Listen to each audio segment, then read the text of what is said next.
Assalamualaikum warahmatullahi wabarakatuh. Pertama-tama, sebelumnya mohon izin perkenalkan kelompok kami terlebih dahulu. Kami dari kelompok 2 akan mempresentasikan hasil studi kasus kami pada mata kuliah Effective Communication mengenai teknik negosiasi dalam komunikasi bisnis. Next.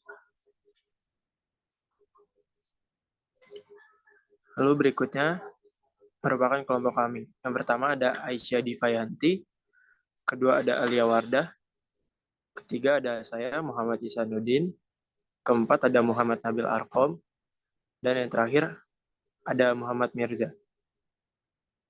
Next.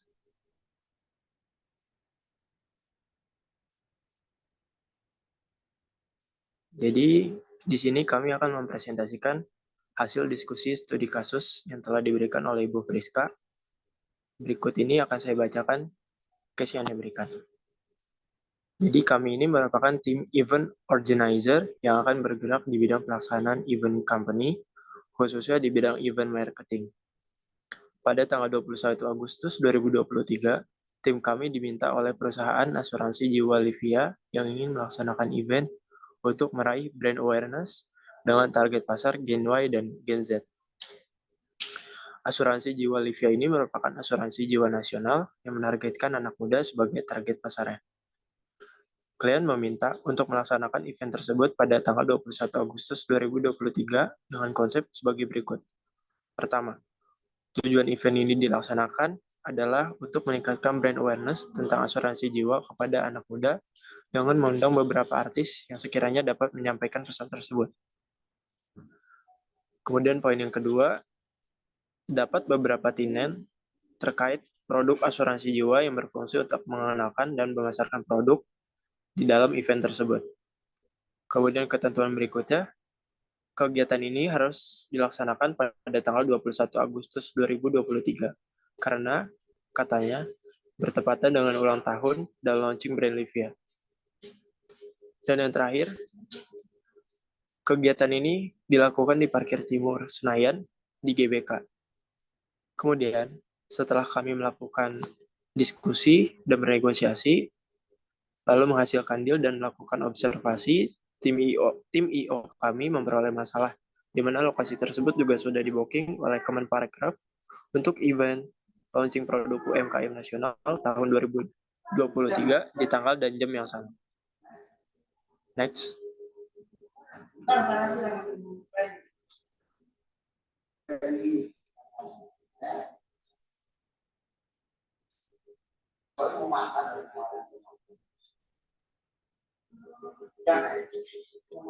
Lalu berikutnya ada analisis permasalahan yang telah didiskusikan oleh kelompok kami. Yang pertama, mengenai ketersediaan tempat. Jadi lokasi yang ternyata yang diajukan oleh pihak Livia ini ternyata sudah di-booking oleh Kemenparekraf duluan untuk melaksanakan event launching produk UMKM nasional tahun 2023 pada tanggal dan jam yang sama. Kemudian permasalahan yang kedua, adanya jadwal yang tepat pada pelaksanaan yang diinginkan oleh klien. Nah, klien ini menyampaikan bahwa kegiatan ini harus dilaksanakan pada tanggal 21 Agustus 2023 karena bertepatan dengan ulang tahun dan launching brand Livia. Kemudian, analisis permasalahan yang ketiga, adanya potensi gangguan keamanan. Jikalau acara ini dilaksanakan bersamaan dengan Kemenparekraf, maka kegiatan yang berlangsung bersamaan ini bisa menimbulkan kerumunan, kepadatan, dan juga gangguan keamanan. Next.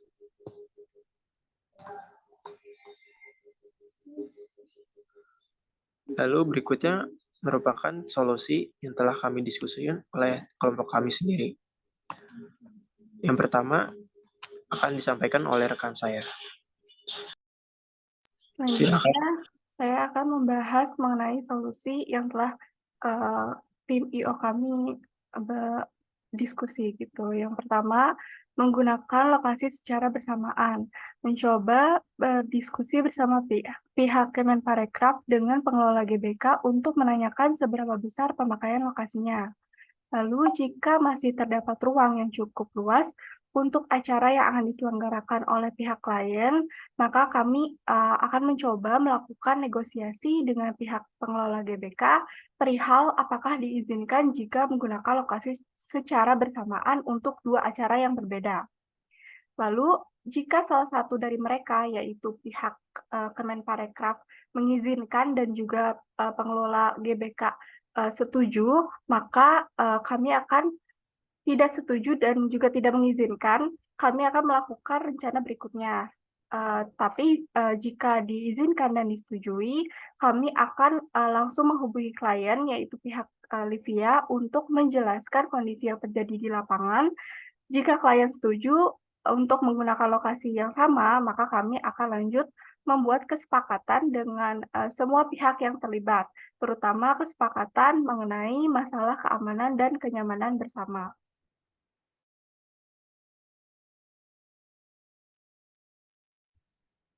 Nah, yang kedua ini ada bernegosiasi dengan Kemenparekraf dengan menawarkan perubahan jadwal atau reschedule atau lokasi acara.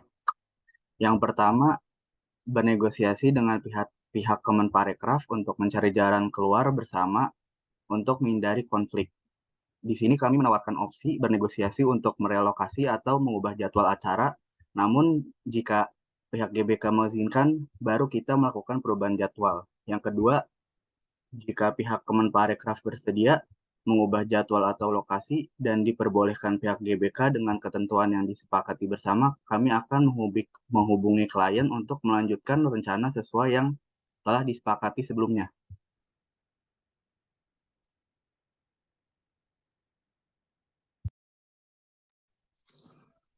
Baik, selanjutnya di sini ada cara bernegosiasi dengan klien untuk mengganti lokasi.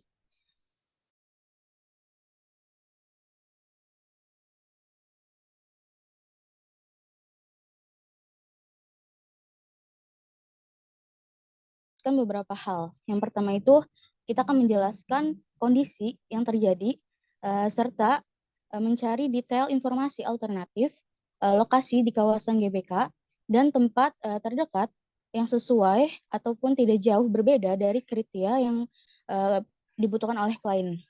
Yang kedua, di sini kita akan bernegosiasi dengan menjelaskan detail alternatif yang telah didapatkan dan memberi opsi solusi kepada pihak klien untuk mempertimbangkan untuk mengadakan acara di dalam gedung yang dapat diatur sesuai dengan kebutuhan. Ini juga dapat menghindari masalah dengan lokasi terbatas di luar ruangan dan juga bisa memungkinkan acara dapat berlangsung tanpa terhalang kondisi cuaca yang tidak terduga. Jadi rencana C ini merupakan langkah akhir yang tim kami ambil setelah tidak berhasil menjalankan dari rencana-rencana sebelumnya.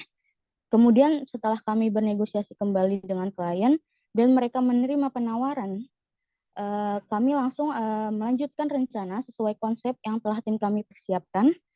Sampai pada selesainya acara, kami akan meminta evaluasi dari klien dan kepada semua pihak yang terkait sebelumnya dan juga sesama tim untuk menjadi bahan perbaikan kinerja kami supaya kedepannya bisa lebih baik dan dapat memuaskan klien. Next.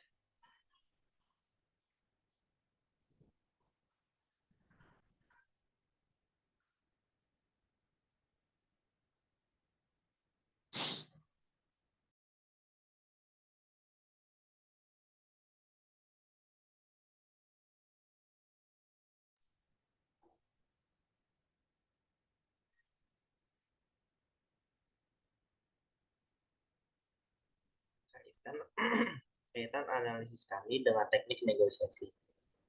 Dari rencana tersebut dapat kami jelaskan bahwa negosiasi adalah suatu kegiatan proses untuk menyerahkan dan mempertimbangkan penawaran-penawaran sampai suatu penawaran itu diterima. Sebuah negosiasi tidak akan terjadi tanpa adanya komunikasi. agar komunikasi bisa lebih efektif dan mengenai sasaran, dalam negosiasi bisnis harus dilaksanakan dengan melalui beberapa tahap, yakni, boleh di next. Yang pertama ada fact finding, mencari atau mengumpulkan fakta yang berhubungan dengan kegiatan bisnis lawan sebelum melakukan negosiasi.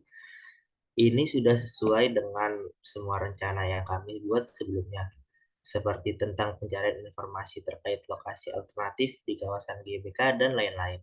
Yang kedua ada planning atau rencana. Sebelum bernegosiasi atau berbicara, susunlah dalam garis besar pesan yang hendak disampaikan.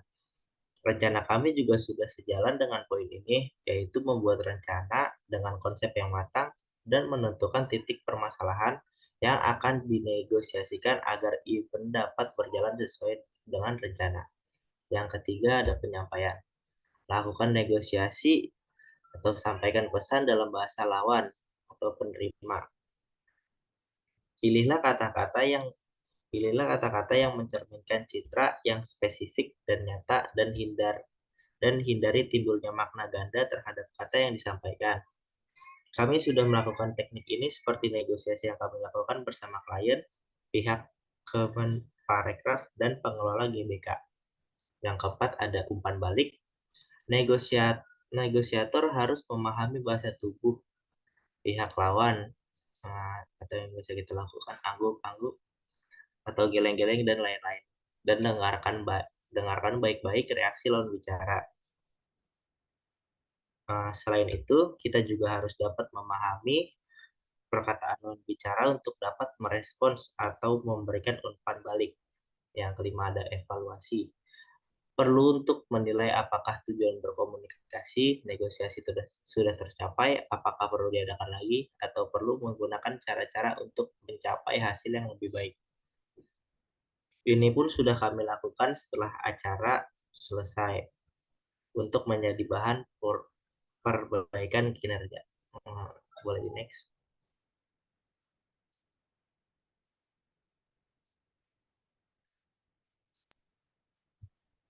Nah, kesimpulan dari tugas ini, komunikasi merupakan kegiatan yang sangat penting dalam menegosiasi. Jika dua orang atau lebih bekerja sama, perlu adanya komunikasi antar mereka.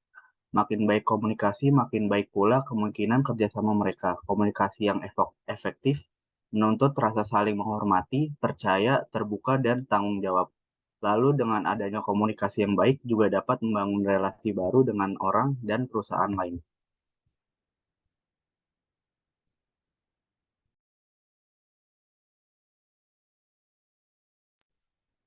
Baik, berikutnya ada referensi. Jadi bagi Bu Friska ataupun teman-teman yang sedang menonton Zoom ini dan ingin mengetahui negosiasi yang kami gunakan, bisa membacanya melalui website berikut ini di Jurnal UIN Mataram atau dengan scan QR code yang digambar. Next.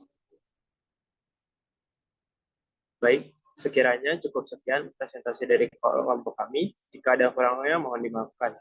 Terima kasih. Wassalamualaikum warahmatullahi wabarakatuh.